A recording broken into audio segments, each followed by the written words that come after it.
Dear guests, thank you for joining us today at the joint press conference by our Foreign Minister Urmas Reinsalu and Leo Docherty, Minister of State of the United Kingdom for Europe and North America. Well, I shall now give word to our Foreign Minister, Urmas. The floor is yours. Yes, thank you. I'm very proud to receive Minister coming to Estonia and in his first visit tour after taking the office. I think under the new UK government it's very, very symbolic and we appreciate it a lot. There is, as I told to the Minister, there is not the best pal in the European Union than Estonia to United Kingdom. We are particularly proud of our bilateral and regional cooperation in many areas, surely particularly in a security domain. And we are proud all to receive and host United Kingdom soldiers here in Estonia and to execute Madrid summit decisions in a prompt way. We discussed also with the Minister how to respond to Putin mobilization and annexation plans, and I contributed the United Kingdom recent decision already to being a first country, I think, on earth to sanction these people who are involved in these false referendums. And we discussed also the issue of legal accountability of these top leaders of Russian Federation who are responsible of the crime against crime of aggression. We have now still in this genocidal war going to be executed. So thank you very much indeed.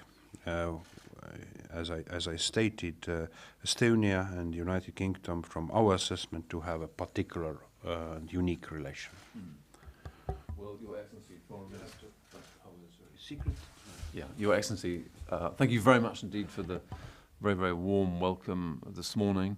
It's been very useful and very pleasant to have a very good discussion with you about our very deep and wide bilateral relationship.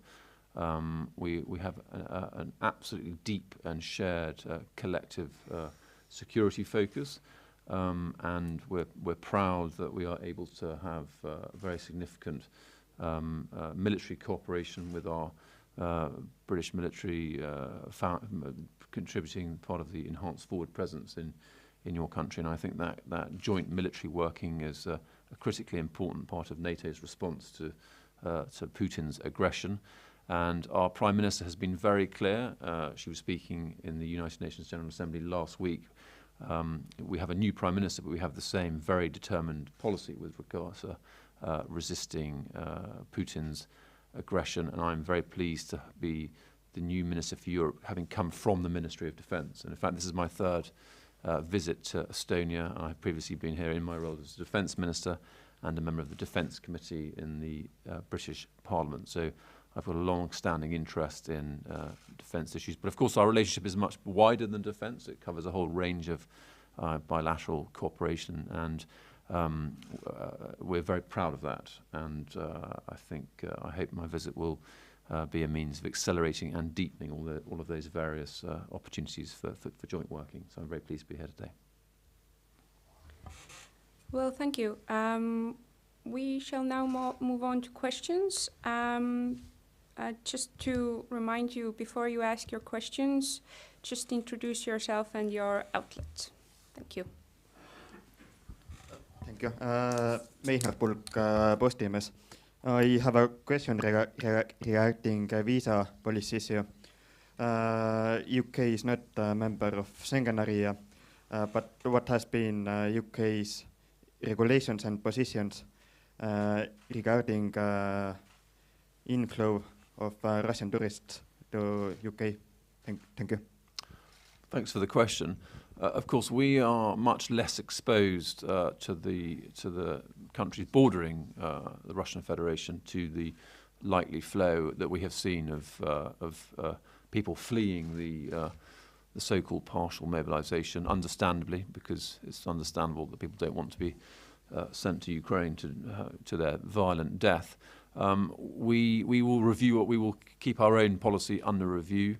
As I said, we're less exposed to large flows of people. Clearly, we want those people who are fleeing Russia for political reasons to have the opportunity to travel. And of course, anyone who, with any connection to the regime, we have sanctioned. So we note with interest the fact that those countries proximate to the Russian Federation have closed their borders, and we will keep our own policy under review.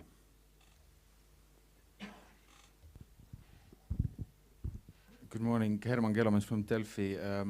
There's been some Russian influence in the UK, in London in particular, from all sorts of oligarchs and so on. So can you describe the efforts, how the UK has and will continue to deal with this in order to put more pressure on Russia? Yes, well, that's a very good question. I think because in the post-Soviet era there was a moment, a period when Russian money was welcome in the City of London because the expectation was that it was genuine investment. But those days are over, and we have a very, very tough sanctions regime to counter oligarch or Russian money in any way connected to Putin's regime.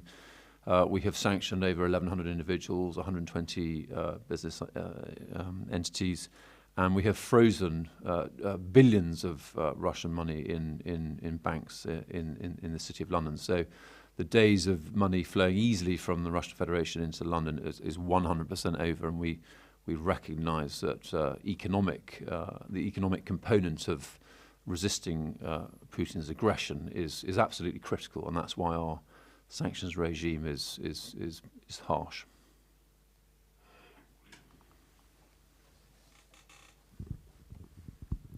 Mikhail Vladislavov, News of Tallinn.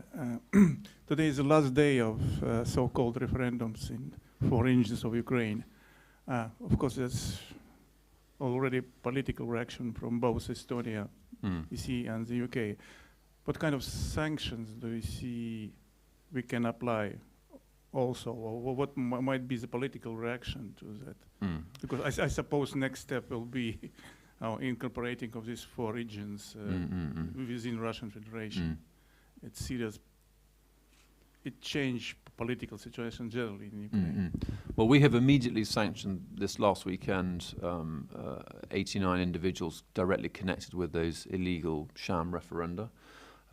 Clearly what this is a political attempt, a cynical political attempt on behalf of Putin to undermine the unity of the Western response to his aggression, and we've been very clear that we must not allow that. So our support for our Ukrainian allies will remain completely undiminished, and we will continue our support.